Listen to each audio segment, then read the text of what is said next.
Good, man. How you been? Good, good. Haven't done a YouTube version of this for a while. Hangouts. Yeah, or live. Yeah, right. Live YouTube. That's true. We haven't. But we're doing it today because we're thinking about sharing some stuff. And Hangouts is how we do that. How's everything going? Pretty good. Pretty good, actually. Doing well. Just posted actually the first. It's funny. There's just we built this announcement system into Basecamp 3 so we can. So for the first time, actually, let's step back. All previous versions of Basecamp, we could make an announcement to our customers, right, inside the app. But it was always a sort of this block that you'd fill in a text area, and the announcement would be live in the app. But now we've changed it so we can post announcements anywhere. We can post announcements on SVN, or we can post announcements on Medium, or we can post an announcement on some Tumblr, and it just takes the title of that, shoves it in the menu, and then if you click that, you go off to the place. Anyway, so I just posted our first announcement. And there's like 3 bugs with the announcement itself, like the announcement mechanism itself. So I'm just like, the first announcement was about some things we fixed. So I'm just thinking to myself, the next time I make an announcement, I can say we fixed the bug of the announcement machine itself. So anyway, just one of these things, like we hadn't tested this yet because we hadn't really made an announcement. And it just reminds you, like, it should be so easy. It's just an announcement. It's just a link to an external website. But of course, it wrapped funny. The new bug was not quite right, and there's supposed to be a badge in the Basecamp icon, and it's not showing up, and so there's like a whole new set of things, and just anyway, reminds you that like even the simple things, like you really need to go through them and test them and make sure they work properly in the whole thing. That's just an aside. But yeah, that's funny. We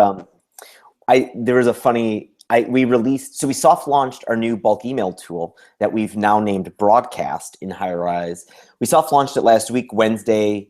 We did it because we just wanted to, kind of do it over the holiday period, kind of see if there was any other weird things that kind of happened kind of during some low activity periods.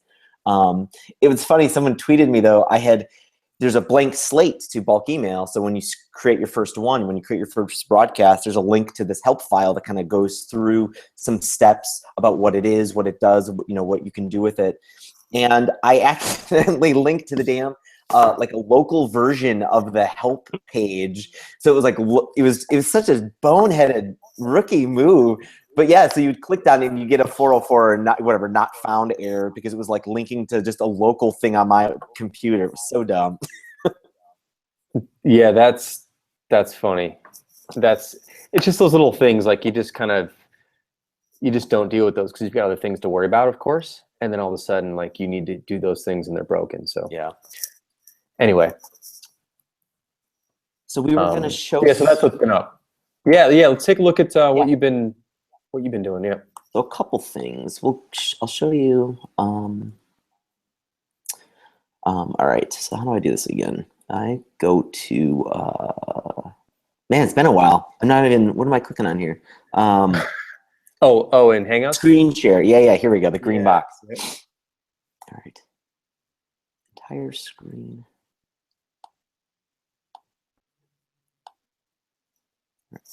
I see it. All right. I will also go to full screen. All right. So this is our demo on Highrise. This is kind of a quick one, but kind of just interesting thing that we discovered. But like, Highrise has this concept, as you know, of companies. And companies are meant to help people group contacts together and also help you so you don't have to repeat information. So like there's if you look in here, there's this example, Nathan Cotney contact. He's the CEO at Highrise HQ. Highrise HQ, if you look in here, it's a company and it's got some address data. There's a phone number, a fake phone number in here, an email address, some address data. And if I wanted to add a person to a company, I click add contact. I could type in whatever, test user. And so I can put in a company, I could look up a company and then I'm done. And then, I could hit, good to go or add some, unique information about this contact, like a unique phone number. If you go down or unique address information right here, my home phone number, whatever, home address. What we were finding though is that we were getting a few too many support requests that sounded a lot like, hey, companies are okay, but they're not very useful. could you make it so that the address information and company information is automatically populated into the people? And we were like, what do you mean? It already does this. And like, we kept sending these like responses like, oh, well then you're in luck because that's actually what happens. And so we kind of realized, it dawned on us that what's happening is when you're first doing this, a new person coming in Highrise, a new user, and they're adding this person, there's really no explanation here on the new person screen that that is what is about to happen, that adding a company is going to cause that company's data to appear when I click, save this person. And so people were copying and pasting a bunch of address information because they didn't realize it was actually going to carry over. Can I give you some background on why we did it this way? Yeah, go ahead. Yeah, please. So I remember, it's been a few years, but I remember thinking this through. And this is, by the way, a really good example of why hidden rules and secret rules are generally bad ideas.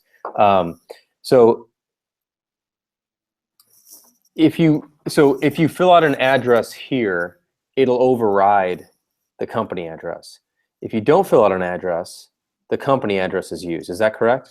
No, well, maybe that it's possible. That's actually how I think it's supposed to work. But today, so here I'll add an address. So 222 West. Well, I was gonna say don't add an address. Oh, don't add an address. Yeah, don't add an address. If I don't, and then hit add this person. Yeah. They should, so they got the Highrise address because that's the company. But if you were to enter their address, so here's a new test user. You add them to Highrise though. Oh, right. It says company Highrise. So what's going to happen is these addresses actually stack. On okay. So here's New York, 1006.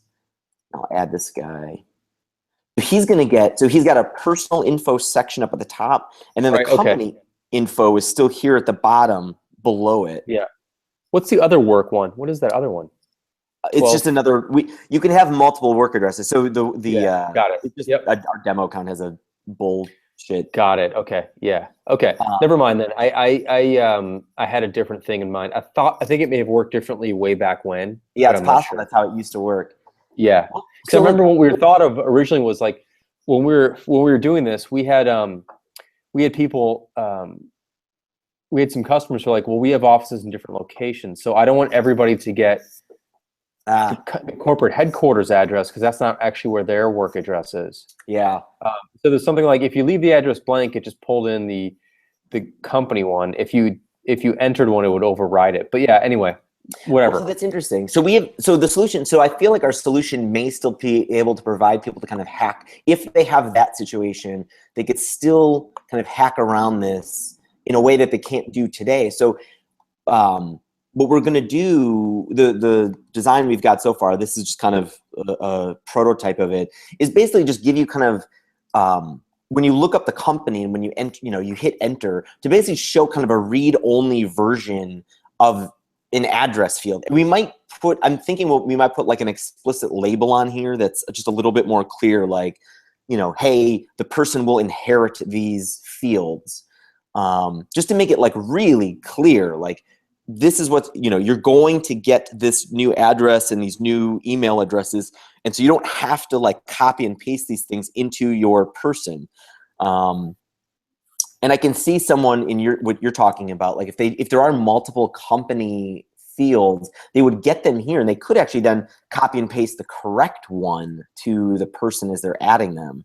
That might actually be pretty useful for them. Okay. Anyway, so that was just an interesting thing because like it's clear to us that this is something that's going to happen. That that the system kind of magically makes people's lives easier because this data is going to get inherited, but because it's not on this step, it goes over the head of the people who are trying to create these people at the first time when they don't realize that this is about to happen. So it's a very delicate little situation we have when people are trying to use companies for the first time. anyway, and it seems like a simple solution that I think is going to go far. But that was just a weird quirk we just kind of discovered recently. That is pretty interesting. How'd you figure this out actually? How'd you discover this? Just, I mean, really just the amount of emails that we get seems unusual. We occasionally we get emails that are like, I can't find this menu, and then it's simply like, oh, here's, you probably just kind of overlooked seeing this in the menu, or, hey, how do I cancel my account? People just kind of didn't look around, but we got an unusual number of people that were like, companies need to work this way. And we kept responding like, well, companies actually do work this way. And it was like, this is weird that it's not clear. And it seems like there's a little bit too many emails have to go to support to kind of realize the value of using companies, and they already work this way. So it's like, okay, they work well. We just have to kind of make it clear to people, especially new users that haven't used this before, that that's actually going to be what they expect is actually how it's going to work. And so, yeah, just kind of simply a kind of just a few too many emails that are kind of asking something that, about something that already happens the way they want it to. And they just, and they don't realize it. So it's all also just kind of like, man, it would be nice to kind of get people to stop emailing us about this. Well, how do you set the expectation then? How do you make it clear that it behaves the way they want? Well, I think people are going to, I feel like we could even make it clear, like right there where you're adding a new person, maybe even, it's possible there's even more steps that we can take when you're adding a company. We could actually, in the sidebar of adding a company, when you do it here, here's add a new company. There's really no explanation of what the benefit here is of even adding a new company. I think I'm a little bit confused then. So maybe I'm hearing this wrong. If you go back to the people one, for example, go back to the people screen. Yeah. Maybe I'm misunderstanding this. The problem was people were going to the company, getting the company address, and then pasting it in here where it says address. Yeah. That's what they're doing, right? Yeah, they were doing that, and then complaining to us that they were doing too much copying and pasting. Right. One suggestion I would have here is like, can you just pre-fill it, right? Well, and that's kind of the attempt we're trying to do here. Like, we're trying to show, so here's, in this screenshot is what we're hoping to do soon to make it look like it's already pre-filled. Yeah, except that it doesn't look that way to me, because you've got separation between the address information and the address field down below, right? Yep. So once this is I can't prove this, but like my feeling would be that once you go down a form, you forget what's above. Oh, like totally. You're not, and so you're down to the address field and it's empty again, and you're like, ugh. So you don't. So I'd put the address right there. Like I'd put the address right by like address field. Yeah. Versus putting it up above, because I just think people are going to glaze over that and not see it and still run into this. I don't think you're actually going to solve the problem by putting it where you're putting it here. You might solve it by putting it down where it says address, and then you could say add an additional address. You know what I mean? Sure. Yeah. I mean, totally. Yeah. And cool. Anyway, just a little suggestion after seeing. No, and it's good. But yeah, like I said, I mean, this was just a prototype of kind of just even doing this at all. Making some sort of explanation, that some sort of address information. So no, your suggestion is a good one though. It does make a lot of sense probably there. Yeah. But yeah, so that's that quirk. And then so that was a simple one. Broadcast went out recently. Yeah, how's that being received so far? It's gone really well. People have, like, there's been words like, "Hey, this is a game changer." Christmas came early was a tweet today. That's awesome. Yeah. Yep. Sorry, I didn't mean to. No, go ahead. I think broadcast is a killer name. I mean, we talked about a few shows ago. We talked about naming, and you've been like, I was thinking about bulk and thinking about mass and thinking about all these things. How did you actually end up with broadcast? What's the story behind figuring out the actual name? So it was not a really linear path to it. Here, I'll even let me while we talk about this, I'm gonna stop sharing for a second. It wasn't a linear path. Like, it was definitely like what helped a lot was something you and I have talked about before, which is simply like we made a deadline. Like, this thing was going to go out. Right. You know, we do these deadlines. We knew when bulk email had to go out to kind of, you know, take advantage of the fact that, like, we wanted to get, you know, some light traffic to it, and then we don't want it to go out too late, or everybody's going to be on, you know, Christmas holidays and the New Year. Right. So we knew when it was going to go out. We had that set in stone for us. Like, I mean, obviously this stuff is fake, you know, fake deadlines. Of course. But it helped, like, because I had been calling it, I didn't like bulk. I had kind of put in a placeholder, and I was just calling it batch email, and I put in a little airplane logo or whatever that's kind of a lot of people kind of use for sending email. But then it came down to it. We were like the day of soft launch, and I'm like, you know what, like, we're still calling it batch email. And you and I have talked about on a previous episode that, like, it's pretty wise if you're going to kind of call it anything that's maybe not obvious, or you're going to go out on a limb, to do it early. So, like, we're not calling it something kind of funny later on when it's been so kind of, you know, explicitly and concretely named beforehand. So it was on my mind too. It's just like, man, I don't want to launch it with like a bulk or batch if we're going to name it something more interesting later on. So it definitely caused us to kind of like scramble there, like to put some, like, our minds to like actually coming up with some brainstorms for this. So the deadline was just really helpful. And so then, you know, yeah, it was just me, Lynette, Chris on support, and another guy who's been helping us with design, this guy Grant Blakeman, just chewing on lots of ideas. Like, we were throwing out a lot of different ideas, exploring different metaphors. So, like, you know, the bulk email thing, you know, we definitely had kind of thought about groups of things, oodles and piles and batches. But then Grant had got us on, like, well, let's explore some other metaphors, like the bigness of it, size. Let's change that. Then we got into like music, like orchestrating things. And there were some promising things there. We were thinking about calling it symphony or orchestra or something, but then it was like, we are getting way too far away from, so it's interesting. Those are interesting names, but they're not attached anymore to this kind of other metaphor that we're really trying to kind of explore further, which is like buildings and high rise. So even though it was interesting, like orchestra, and there's some neat words there, it didn't fit with kind of the other theme, and it just seemed like one of those mixed metaphor things. It's going to seem weird if we're talking about music and secretaries and front desks and buildings. So it was like, we're going to cross all of those out.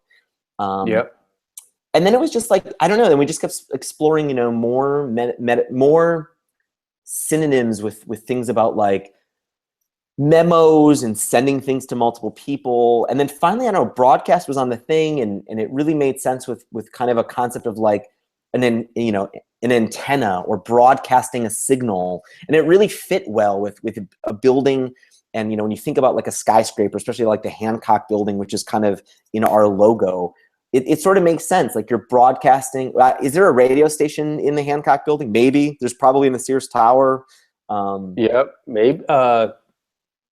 God, I can imagine there's just like these huge antennas at the top, right? Yeah. They must use them for something. So just that line of thinking just kind of led to like, you know what, broadcast I think makes a lot of sense. Then we just kind of went down this path. Was anybody else kind of using it? Well, Mark Cuban used it a lot of years ago for broadcast.com, but that's right. You know, he sold that a long time ago. So, and it didn't seem like people had kind of, you know, there's a lot of other a lot of other words people have used for campaigns and newsletters, and broadcast seemed kind of ripe to take. So yeah, that's the kind of weird path we took to kind of land on that.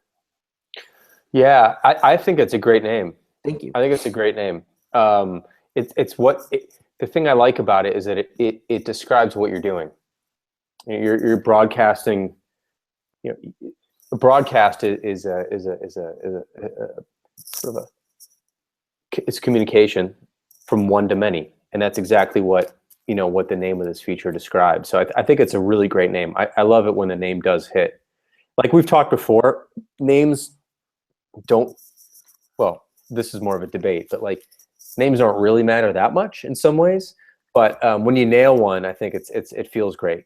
It's so much, and it also has so much more personality than like now now you can send bulk emails in Highrise. It's like just there's nothing to grab onto and talk about when you talk about bulk emails. Yeah. So I like the hook. I think it's really nice. Thanks. Yep. So it was good. It was a mixture of like let's make it interesting, but like let's not delay things, and it just forced us to come up with a decision finally. So that was good. Awesome. Let's see. We're almost out of time here. I'm thinking I want to show some stuff too, but I think let's do that tomorrow. Cool. It's been a while since we've done some screen sharing, so I've got a bunch of stuff to show tomorrow. So we'll do that. I think it's 3:30. So call it a day. Cool. Yeah, sounds good to me. Cool. All right. All right, dude. Thanks. See you everybody back from tomorrow. vacation. Yeah. 3 p.m. work for you tomorrow then? Let me just double check. Tomorrow's the 2nd, right? Yeah. Or first. Yep, I'm good. Cool. We'll talk tomorrow. All right. See everybody tomorrow at 3 p.m. Later on. Bye.